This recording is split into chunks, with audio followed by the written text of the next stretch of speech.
तुम्हारे लिए साड़ी लेकर आई हूँ। इसे देखा तो लगा कि तुम पर बहुत अच्छी लगेगी, बस ले ली।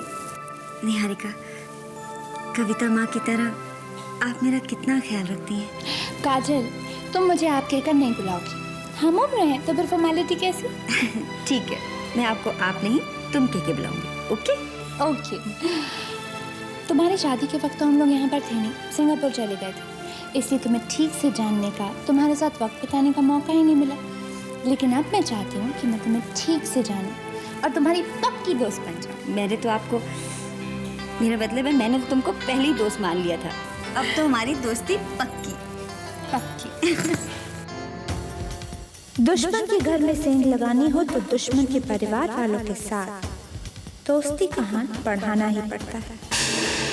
और वैसे भी मैं तुम्हारा राज भी तो जानना चाहती हूँ, क्योंकि मेरा दिल कहता है कि तुम्हारे एक्सीडेंट से अंतरिक्ष और सुंदरी का कोई ना कोई संबंध जरूर है। निहारिका, क्या हुआ? तुम चुप क्यों हो गई? कुछ नहीं काजल, मैं सोच रही थी कि क्या तुम उन लोगों को पहचानती हो जिन्होंने तुम्हारा एक्सीडेंट किया था? ठीक से तो याद नहीं, धुंधला धुंधला याद है, लेकिन एक औरत और एक लड़का था। उनकी बातों से मैंने अंदाजा लगाया कि उन दोनों के बीच में शायद माँ बेटे का रिश्ता होगा। माँ बेटे का रिश्ता? कहीं मेरा शक सही तो नहीं? कहीं ये माँ बेटी सुंदरी और अंतरिक्ष तो नहीं?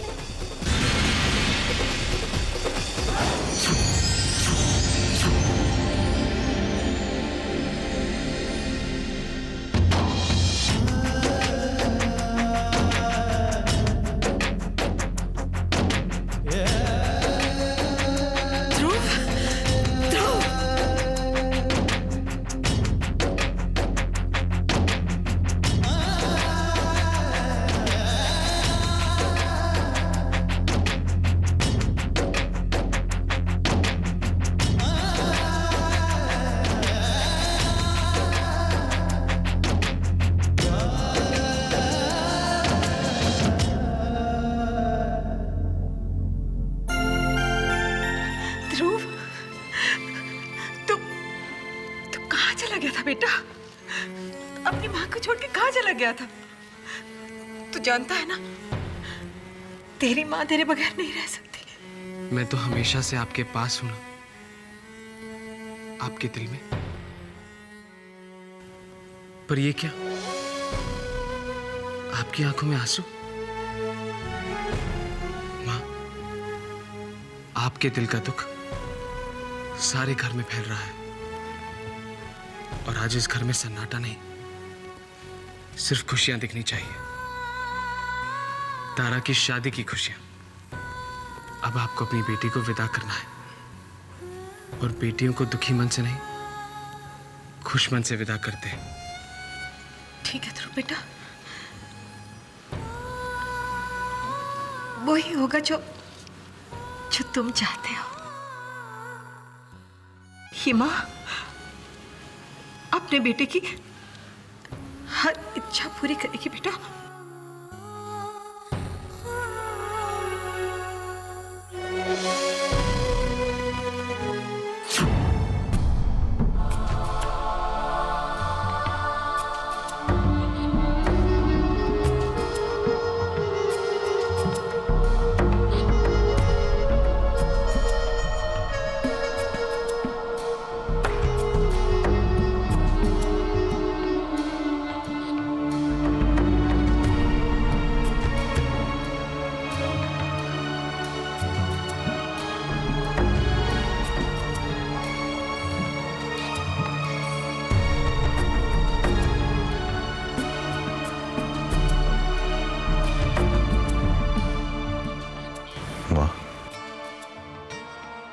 ध्रुव की कमी तो हमारी जिंदगी में हमेशा बनी रहेगी।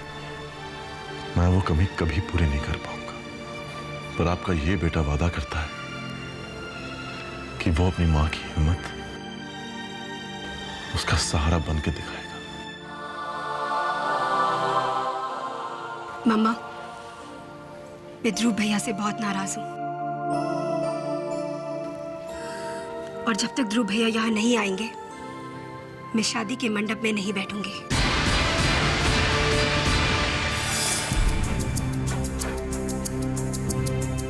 तारा की जिद का क्या जवाब दूं?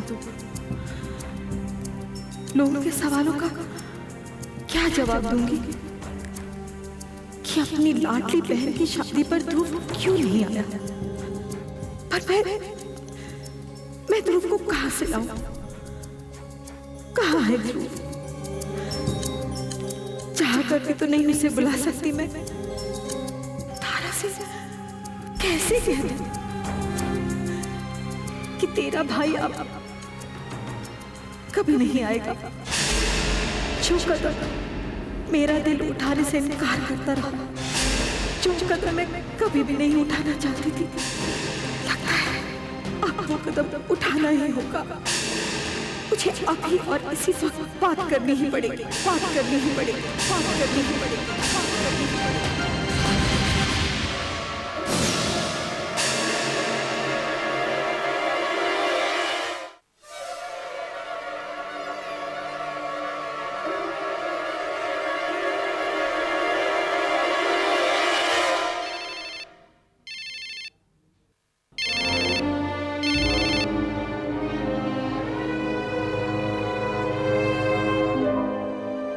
हेलो। नहीं वेदिका, मुझे नहीं लगता कि अब हम ये राज और छुपा पाए। निहारिका, छुपाना पड़ेगा। मैं पापा जी से नहीं कह पाऊंगी,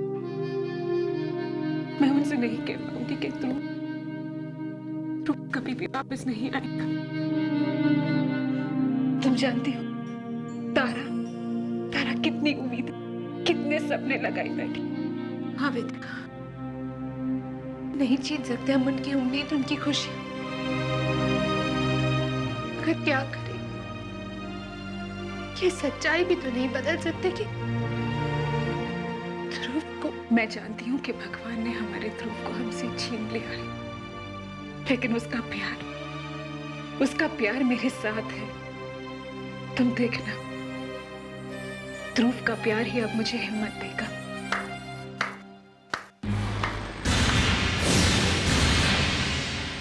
वाह, कितना भरोसा है तुम्हें अपने प्यार पर।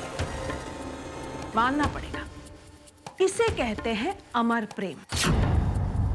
आएगा, तुम्हारा लाडला ध्रुव तुम्हारी मदद करने जरूर आएगा। पर कैसे वेदिका? अब भगवान भी चाहे ना तो तुम्हारे लिए कुछ नहीं कर पाएंगे। पर हाँ, ये तो मैं मानती हूँ कि तुम्हारे साथ जो कुछ भी हुआ बहुत बुरा हुआ। कैसी औरत हो तुम? मेरे पति को मुझसे छीन लिया, लेकिन अब तक कलेजे में ठंडक नहीं पहुंची। जहरीली नागिन जो हो तुम, चाहती क्या?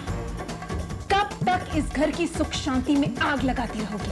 तब तक जब तक इस घर की सारी सुख शांति और सारी खुशियां जलकर राख नहीं हो जाती। ये तो सिर्फ चिंगारियां हैं, शोले उठने अभी बाकी है। बस अपनी जीवन बुरा मत पीटो सुंदरी, क्योंकि उसने तो तुम्हें रुद्र ने छोड़ दिया था। लेकिन मेरा मन हो रहा था कि मैं तुम्हारा गला इतनी जोर से दबाऊं, इतनी जोर से दबाऊं कि तुम्हारी सांसें तुम्हारी गर्दन में अटक कर लोगों को मौत बांटती फिरती हो ना तो। लेकिन सोच, कहीं ऐसा ना हो कि एक दिन मौत खुद तुम्हारे दरवाजे पर दस्तक दे दे। अच्छा है निहारिका, धमकी देने का ये अंदाज भी बहुत अच्छा है। चलो मैं भी देख लेती हूँ कि तुम दोनों मिलकर मेरी किस्मत का क्या फैसला करती हो। सुंदरी, कुछ फैसले शोर मचाकर नहीं, चुपचाप किए जाते हैं। इतने चुपचाप कि ना तो कोई दस्तक होती है और ना ही कोई आहट। हर इंसान का बुरा वक्त तो आता ही है। ये समझ लो तुम्हारा बुरा वक्त इसी पल से शुरू हो गया है, शुरू हो गया है, शुरू हो गया है, शुरू हो गया है। वेदिका भाभी कहाँ है? भाभी, वेदिका भाभी, भाभी यहाँ आइए ना।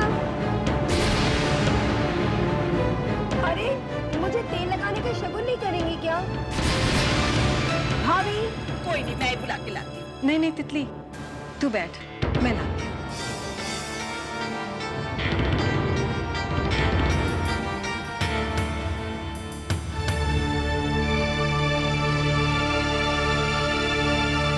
वेदिका, तारा तुम्हें ढूंढ रही है। हल्दी की रस्म पूरी करनी है। नहीं मम्मी जी, मैं वहां नहीं आ सकती। ये रस्म सिर्फ सुहागने कर सकती है, और आप तो जानती है। लेकिन वेदिका, मम्मी जी, तारा की जिंदगी में खुशियां कितनी मुश्किल से आई हैं। मैं नहीं चाहती कि मेरी वजह से कोई भी अपशकुन हो जाए। प्लीज मम्मी जी, आप इस बार संभाल लीजिए। ठीक है।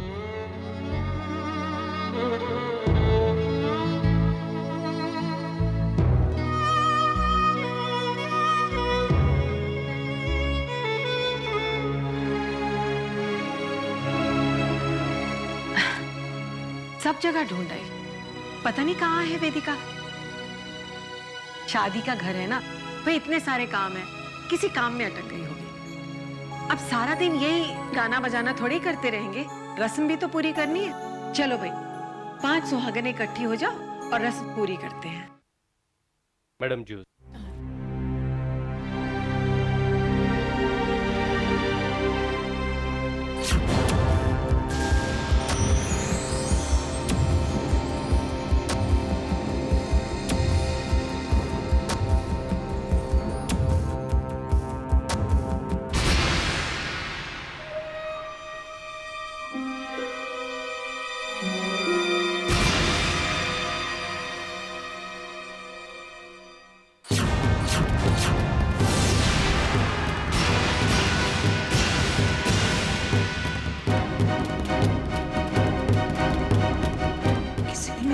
जूस में कुछ डाला है, पर किसने और क्यों? रघु! रघु, ये जूस तुम्हें किसने दिया था मुझे देने के लिए? मैडम, वो मैं नीचे काम कर रहा था तो काजल मैडम ने मुझे बोला कि ये जूस आपको दे दूं। मैडम कोई बात है? नहीं, तुम जाओ।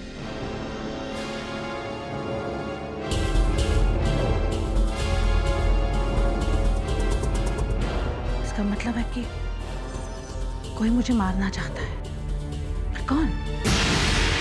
काजल? वो अंधी लड़की किसी को क्या मारेगी? वैसे भी इस घर में मेरे दुश्मनों की कोई कमी नहीं है। अब मुझे चौकन्ना करना रहना पड़ेगा। ये देखो, बारात आ गई है।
आओ तारा, यहाँ बैठो।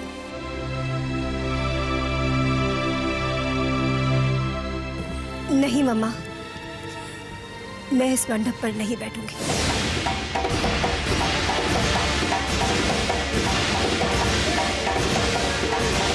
तारा, ये तुम क्या कर रही हो? ये कैसी जिद है तारा? देखो तारा, सब लोग देख रहे हैं। नहीं भाभी, जब तक ध्रुव भैया नहीं आएंगे मैं ये शादी नहीं कर सकती। जब तक मेरे तीनों भाई यहाँ मौजूद नहीं होंगे मैं इस मंडप पर नहीं बैठूंगी। तारा बेटे, ध्रुव से मेरी बात हुई है। एयरपोर्ट से उसने मुझे फोन किया था।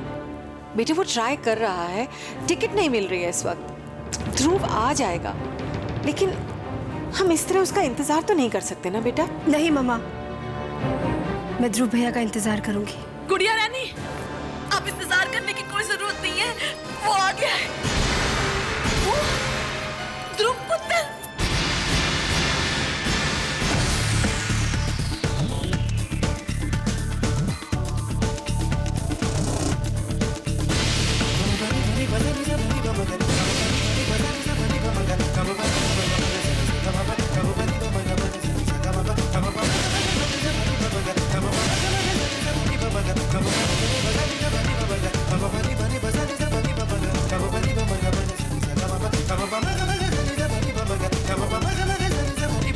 Come on,